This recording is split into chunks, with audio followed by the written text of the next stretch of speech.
Quick one before we start. If you're a birth worker and you don't know what your next steps in your business are, whether you're just getting started or you've been at this a while, I've made a free quiz for you. It shows you what stage your birth biz is actually at and what to focus on next, without any generic advice. It'll only take you a minute to complete, and the link is in the show notes. Right, let's get into today's episode. Hello and welcome back to the podcast. I am your host, Niamh Cassidy, and I am very excited today to be joined by Aoife Lennon. So Aoife is a perinatal educator, IBCLC, and describes herself as a full-time challenger of the polite nonsense that surrounds birth and breastfeeding, which I absolutely love. She runs Bumps Bainne, where she helps parents prepare for birth, feed their babies with confidence, and reclaim trust in their own bodies in a world that doesn't always allow them to do that. Aoife is also one of our birth biz besties as well. So Aoife, very welcome to the podcast. I'm really excited to have you on. So I think you are one of the first clients that I've had on, and we're going to do a lot more of these conversations of your business and just we'll just see where it goes. So welcome. Yeah. Thank you so much for having me on.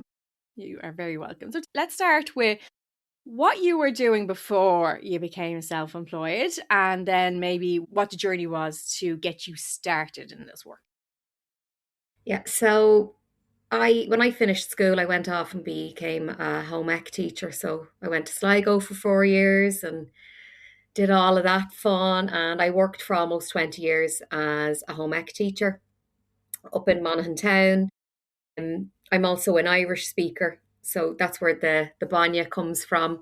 And yeah, I love working with teenagers. I think that they are amazing. I really do. And I think it's because they don't care what other people think on the outside. And then they care deeply about it on the inside. You know, having that kind of awareness around their development and feelings and being able to hold space for that. I just think it's fantastic. And I loved teaching them. Absolutely. I loved working with teenagers and young people as well. So when a lot of my work in homeless services was with that age group, and they're definitely some of my favorite people. Absolutely. And, you know, they're really just coming into their own, a little bit like mothers. Yeah.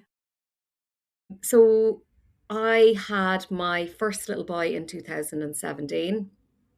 And to say that the shit hit the fan would be the understatement of my life. I was terrified. I was absolutely petrified of going into labour. Think I talked myself out of it. Yeah. Because I got to 42 weeks and not so much as a sniff of labour was there. And I did a hypnobirthing course because I did think, you know, I was like, I know myself, I'm an anxious person. You know, something like this would be really good. And I really wanted to go into labour myself. I did not want to be induced, but I also didn't want to go into labour full stop.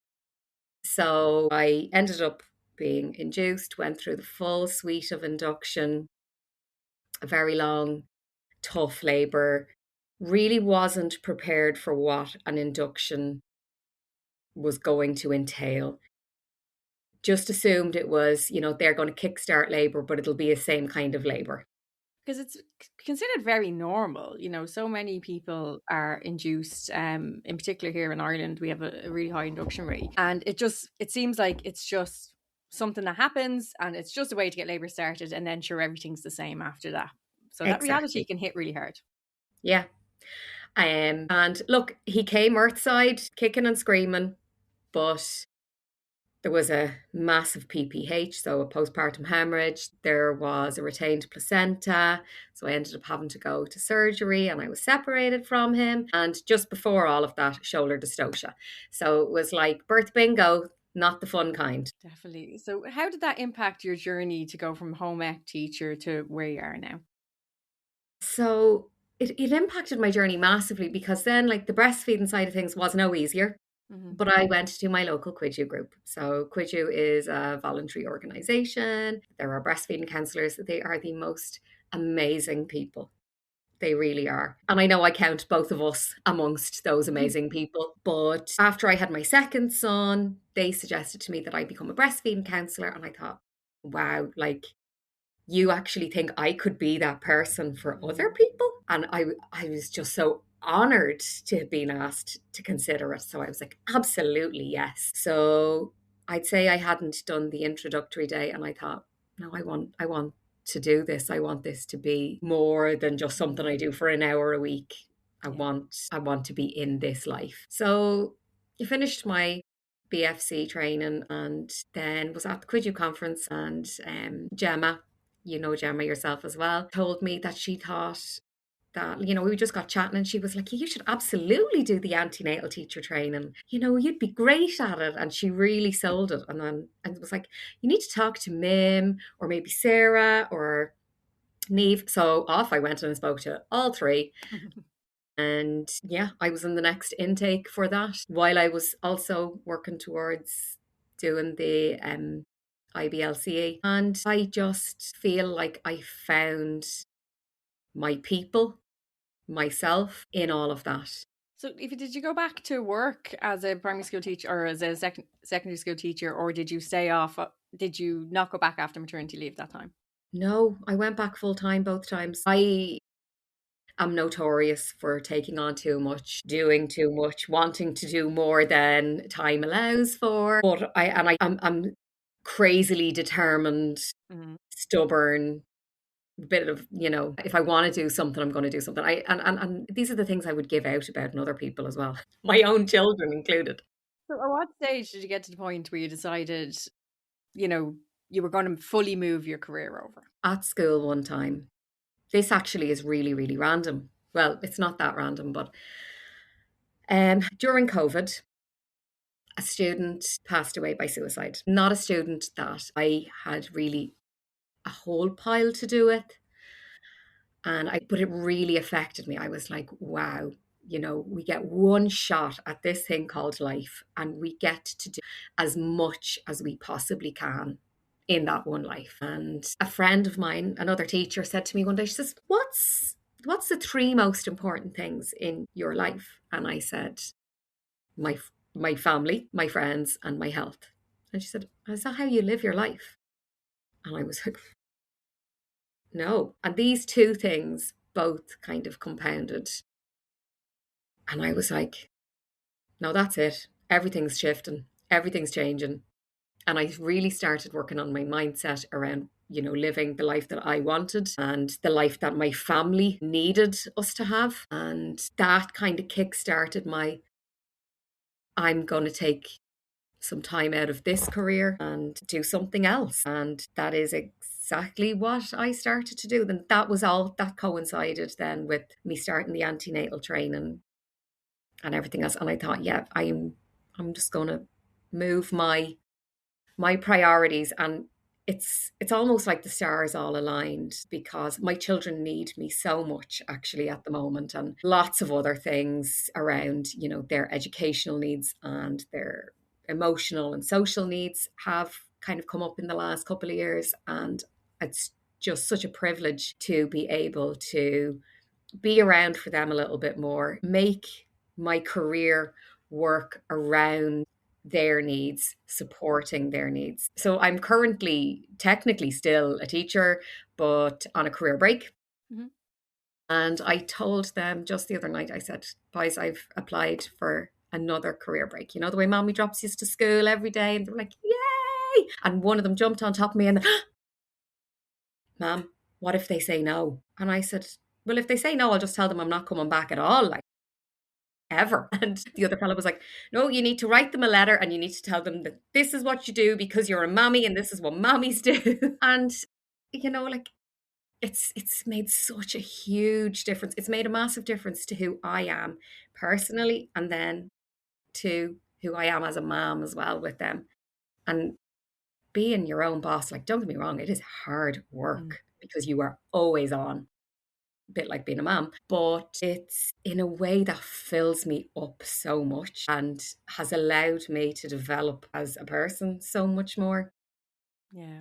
And you know what's coming up for me as you're kind of saying this? One is that I see a lot of my own journey in what you've been through now. I didn't have that kind of epiphany that I need to make a change. It was more of a logical, gradual change, but there was a lot of the same decision making process around when my eldest started school and trying to manage the after school and the pickups and the summer holidays and the challenges that he was having with all that. We're having to go to all these places and different things, that it was a really big family decision for us as well to change all of that. The other thing is, while working for ourselves can be challenging, as we all know, what it does allow you to do is it allows you to pick your priorities. Whereas sometimes when we're employed by other people, we don't always get to choose our priorities. Yeah, that's actually so true, because no matter how much you want to say, okay, well, I'm going to prioritize my family, my health, my friendships, the reality is that when you're being paid to do a job, that you have to prioritize that. Whereas when you are working for yourself, you can prioritize those other things whilst also making the job be the job that it needs to be for you. Yeah. And what was that decision making process like for you to apply for that career break and to take the hit and not getting paid by an employer? What was that like, and where has that led you since then? It was terrifying. And it was about this time of year, so you're just after Christmas, everyone's poor anyway. And I was like, this is a massive jump, but I was actually so excited. And I spoke about it for the whole year beforehand. I was like, I'm going to be applying for a career break. And I was really, so excited about it. So it was like, feel the fear, but do it anyway, because one way or another, we're not going to starve. If it came to it, I would go in and sub 5 days a week somewhere.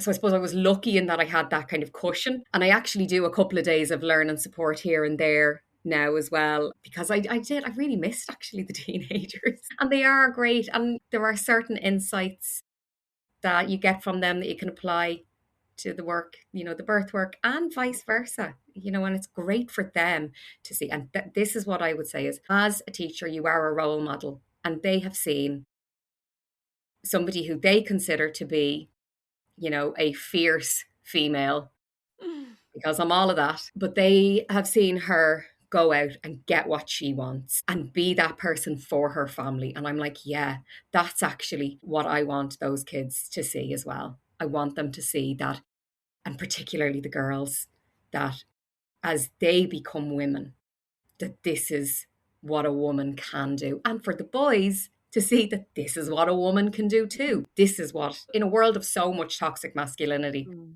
that you can go in there and be a boss bitch in a different way. absolutely. And so, what Yeah. has it been like, kind of building that business from scratch? What have the challenges been? What has helped you along the way? Where are you now?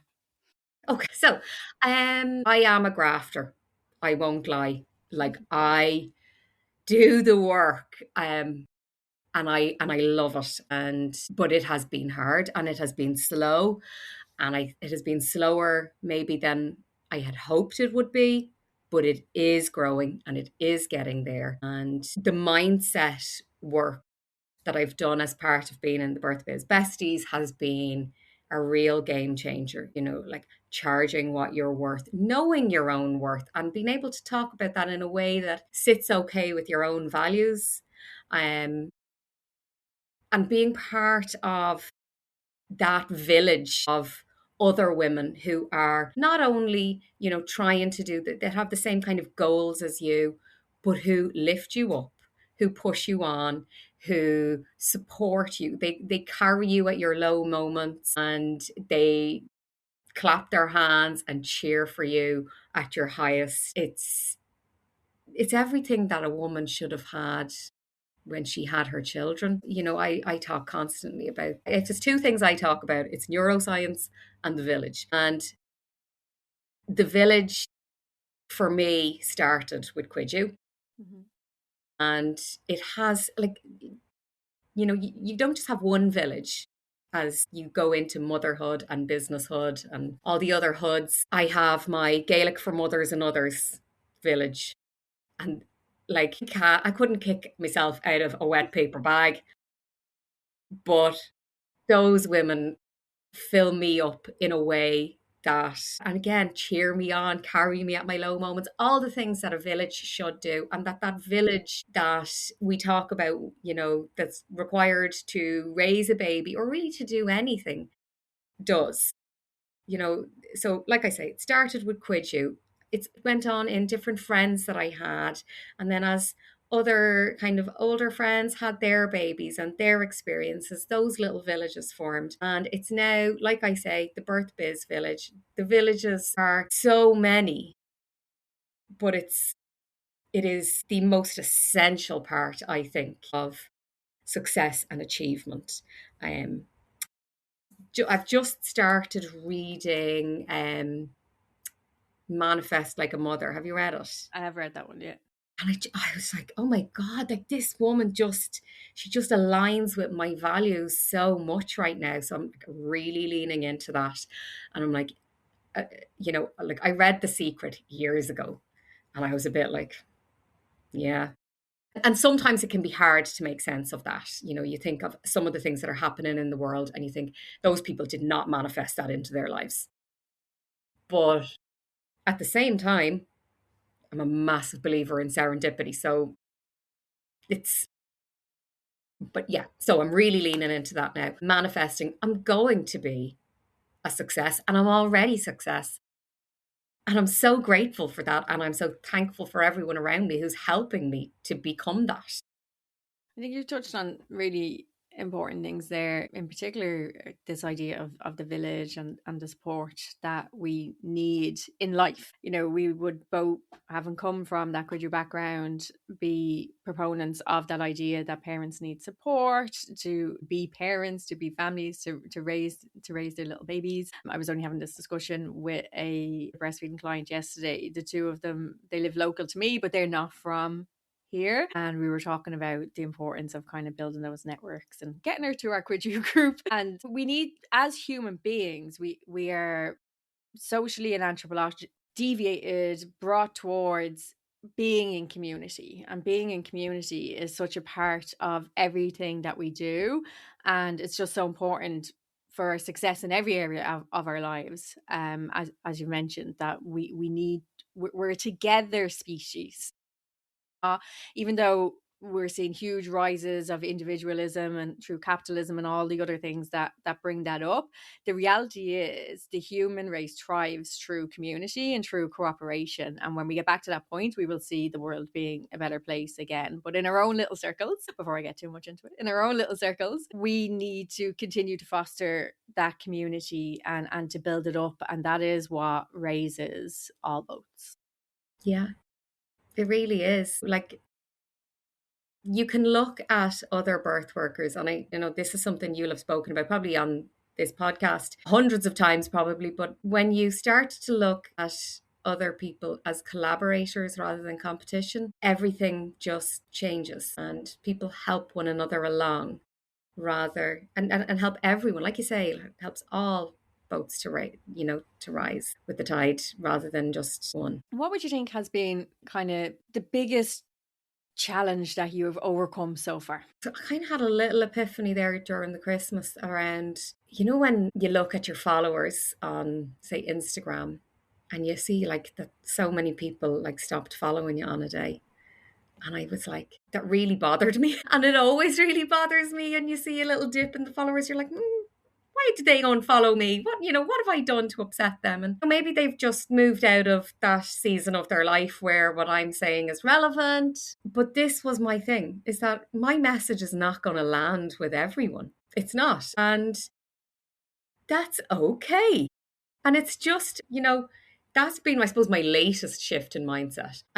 Is that it's okay for everyone doesn't have to like me. Everyone doesn't have to need or want my services. Some people are absolutely happy to be in blissful ignorance when it comes to things around birth and breastfeeding and postpartum. And that's fine. And there's a place for those people too. I'm not going to be everyone's cup of tea or a glass of wine.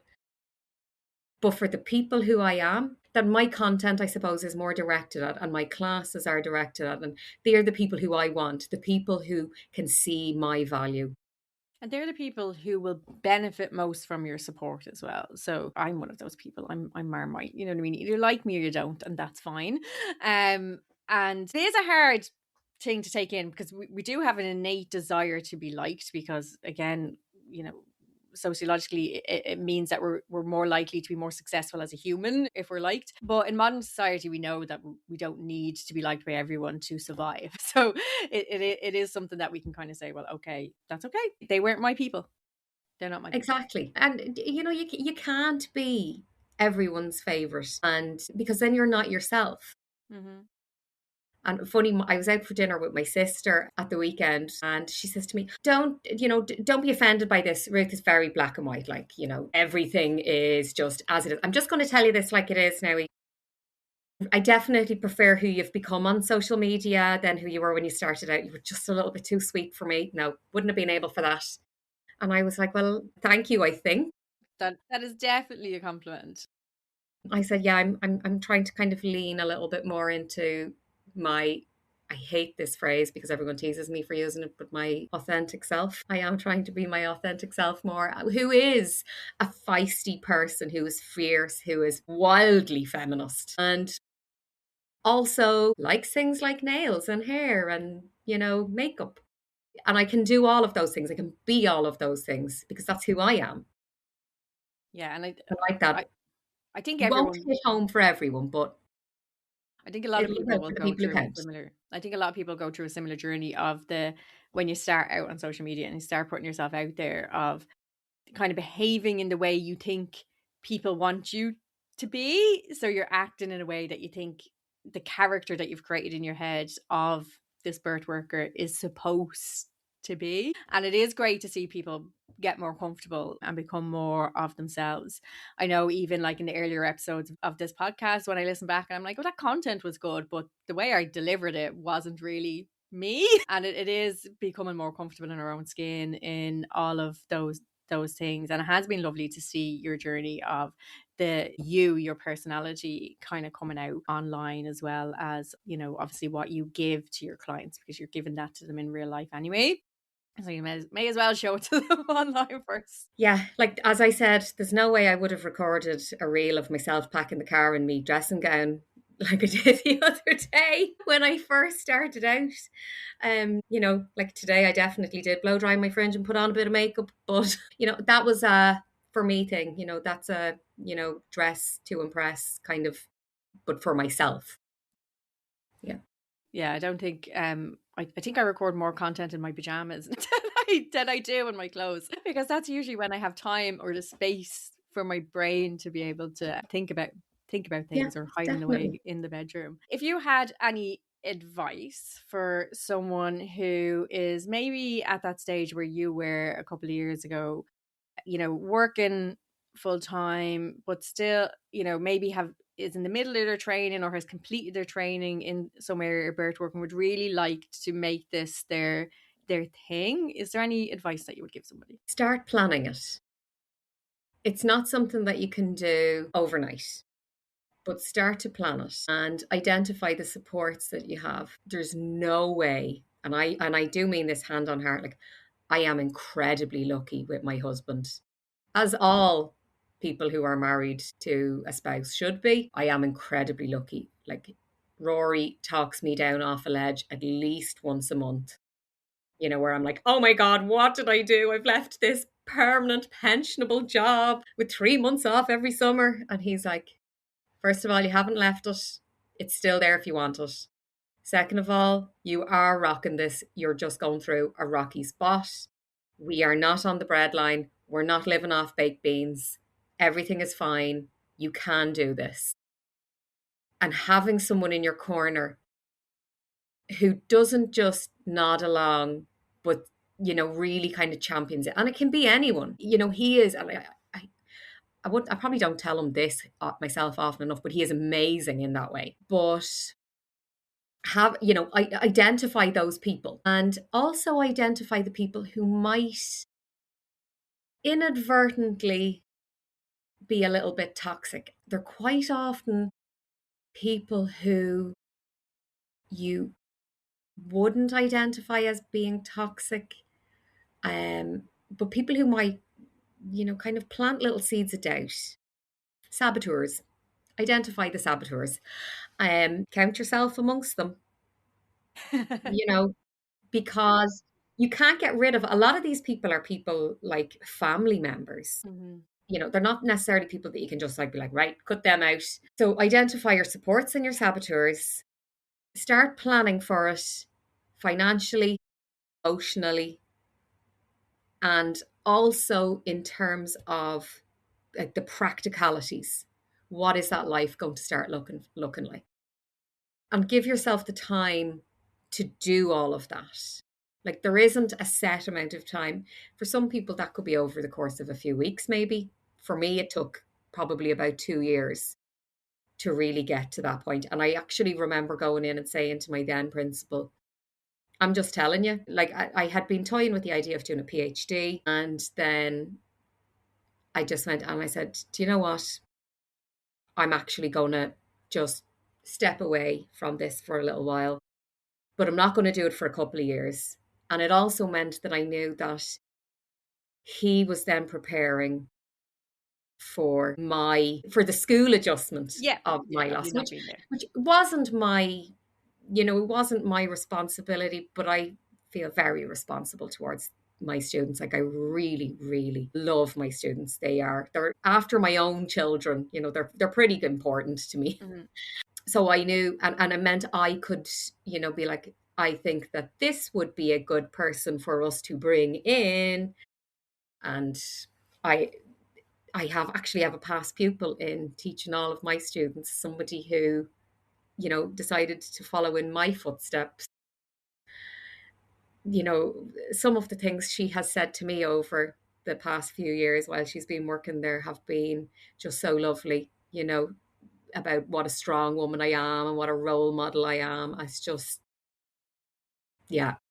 That is so sweet. And I think that's great advice around kind of the planning, but through all aspects, the emotional, the financial, the physical, the practical, to start being able to think about things. Because as much as we want to follow our hearts, so much life is a reality, and we do need to mind all of those things. And it makes making the step easier when we at least have some of our ducks in a row. You know what I mean? Everything doesn't have to be perfect, as it wasn't for yourselves. You know what I mean? You figured it out as you went along, but having a bit of space to say, well, how can I make this work? And looking at it from that point of view of how can I make it work, not how will it not work out.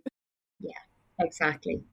And also the idea of, Knowing what ducks out there are yours is probably a good first step before you start trying to train them into that row, because the row changes, the order changes, how many feathers each one has, it all and whether they changes. walk around in circles or in a straight line. Yeah, they've got 2 feet. Oh, listen, it was absolutely lovely having you on the podcast today. Thank you very much for sharing your journey with us. Have you any final message, and also tell people where they can find you as well? Okay, so you can find me on Instagram at bumps_and_Bainne. I'm also on Facebook under Bumps and Bainne, and you'll find my website is bumpsandbainne.ie. I suppose final words.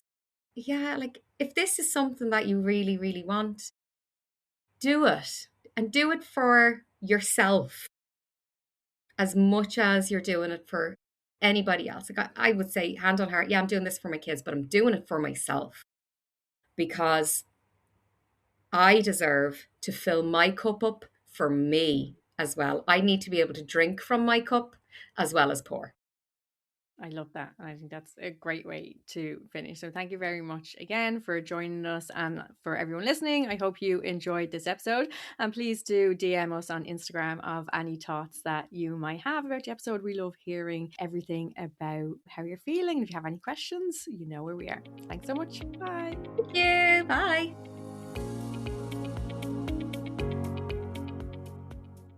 Before you go, if anything in today's episode had you nodding along or thinking, yeah, that's me, don't leave it there. My free quiz helps you see what stage your birth is actually at and what's worth your energy right now, so you're not second guessing every decision or following advice that doesn't fit. It'll only take you a minute to complete, so click the link in the show notes and find out your birth biz stage and what your best next steps are.